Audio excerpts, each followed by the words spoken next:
Hello అండి, welcome to my channel Lasya creativity and foodie vlogs. Welcome back to our new vlog అండి. ఇంతవరకు నా ఛానల్ని సబ్స్క్రైబ్ చేయని వాళ్ళు ఉంటే వెళ్ళి సబ్స్క్రైబ్ చేసుకోండి. ఈరోజు వీడియో వచ్చేసి బియ్యం పిండితో అప్పడాలు లాంటి కరకరలాడే వడియాలను ఈజీగా చేసేసుకోవచ్చండి. దీనికోసం ఒక గ్లాస్ బియ్యం పిండిని అయితే తీసేసుకున్నాను. ఈ గ్లాస్ బియ్యం పిండిని తీసుకొని దీన్ని అయితే ఒక బౌల్లో అయితే వేసేసుకుందాం. ఇదే గ్లాస్ మెజర్మెంట్తో మనం వాటర్ అయితే యాడ్ చేయాలండి. ఇప్పుడు ఒక గ్లాస్ బియ్యం పిండికి 8 గ్లాసుల వాటర్ అయితే సరిపోతుంది. ఈ వేరొక గిన్నె తీసుకొని దీనిలో నేను 6.5 గ్లాసుల వాటర్ అయితే యాడ్ చేసుకున్నానండి.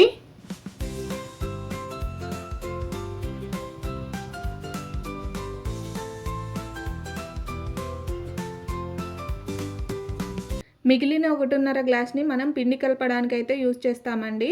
వాటర్ పోస్తూ మనం దోశ బ్యాటర్ లాగా అయితే ఈ పిండిని అయితే చేసుకోవాలండి. లిక్విడ్ లాగా ఉండాలి పిండి అయితే.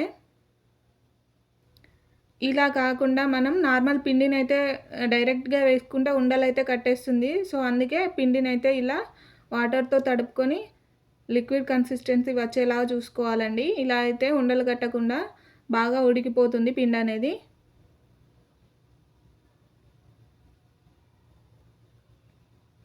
ఈ విధంగా పిండినంతా కలిపేసుకోవాలండి.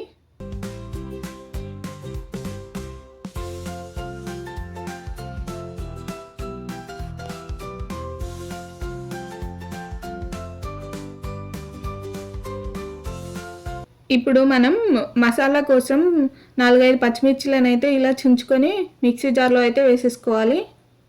ఒక చిన్న అల్లం ముక్కను కూడా వేసుకోవాలండి. కొంచెం జీలకర్రను కూడా యాడ్ చేయాలి.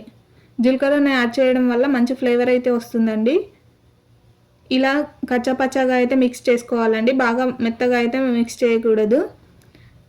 మనం ముందుగా కొలిచిపెట్టుకున్న వాటర్ని అయితే స్టవ్ ఆన్ చేసుకుని స్టవ్ మీద అయితే పెట్టుకోవాలండి. వీటిని బాగా మరగనివ్వాలి వాటర్ని అయితే.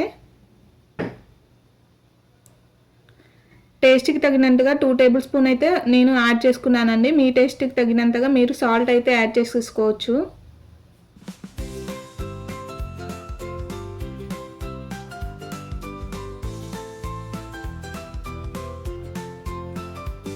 ఇలా వాటర్ అనేది బాగా మసలాక మనం ముందుగా నానబెట్టుకున్న పిండిని అయితే ఇలా కొంచెం కొంచెంగా వేస్తూ కలుపుకుంటూ ఉండాలండి. మంటని మీడియం ఫ్లేమ్లో ఉంచుకొని పిండిని అయితే యాడ్ చేసుకోవాలి. ఇలా పిండిని కలుపుతున్నప్పుడు లో టు హై ఫ్లేమ్కి మార్చుకుంటూ పిండిని అయితే కలుపుకోవాలండి. అడుగంటకుండా ఎప్పుడు ఇలా కలుపుతూనే ఉండాలి పిండి అయితే.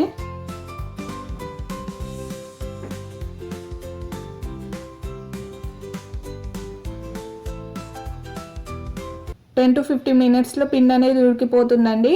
కొంచెం కొంచెంగా గట్టిగా అవ్వడం స్టార్ట్ అవుతుంది.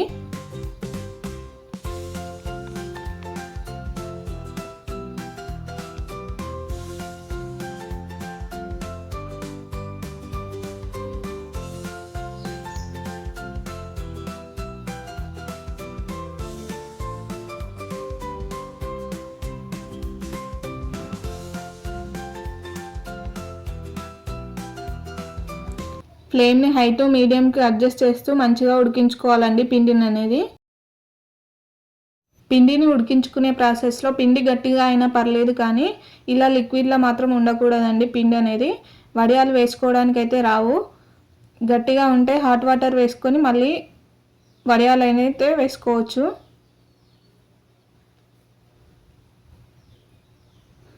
ఈ కన్సిస్టెన్సీ వచ్చాక మనం ముందుగా మిక్సీ చేసుకున్న పచ్చిమిర్చి, అల్లం, జీలకర్ర పేస్ట్ని అయితే యాడ్ చేసుకోవాలండి. కొంచెం జీలకర్రని అడిషనల్గా యాడ్ చేసుకోవాలి. ఈ జీలకర్ర ఫ్లేవర్ అనేది చాలా బాగుంటుందని ఎందులో అయినా. మనం వేసుకున్న పేస్ట్ని ఇలా అంతా మిక్స్ చేసుకోవాలండి చుట్టూ కలిసేలా. ఇప్పుడు ఒక 5 మినిట్స్ ఉంచి స్టవ్ అయితే ఆఫ్ చేసేసుకోవాలి.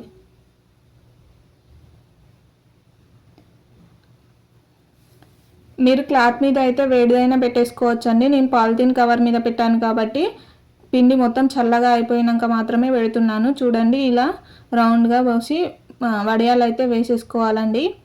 ఇవి ఎండలో ఆరబెడితేనే మంచిదండి, చాలా బాగుంటాయి. నీడలో అయితే కొంచెం లేట్గా ఆరుతాయి. ఫ్యాన్ గాలికి కూడా ఆరబెట్టుకోవచ్చు. ఎండలో అయితే పర్ఫెక్ట్గా ఉంటుందండి.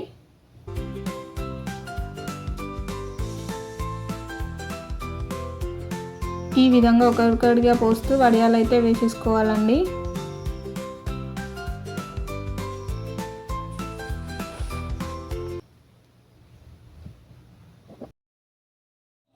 అన్నీ ఇదే విధంగా అయితే వడియాలని అయితే పెట్టేసుకున్నానండి. ఎండ బాగా తలిగితే ఒక 1 డేలోనే ఆరిపోతాయండి అప్పడాలు అనేవి. ఇలా పల్చగా వస్తాయి, చాలా బాగుంటాయి. ఇప్పుడు ఆయిల్లో డీప్ ఫ్రై చేసి అయితే చూపిస్తాను, చూసేయండి. ఆయిల్ అయితే బాగా హీట్ అయి ఉండాలండి. హీట్ అయిన ఆయిల్లో మాత్రమే ఈ అప్పడాలు అనేవి వేసేసుకోవాలి. అప్పుడే ఇలా పొంగుతూ వస్తాయి అప్పడాలు అనేవి. ఇదే విధంగా అన్నీ వేయించుకోవాలండి. అంతే అండి ఈ video. Thank you for watching. Please do subscribe to my channel. Press the bell icon for more updates. Thank you.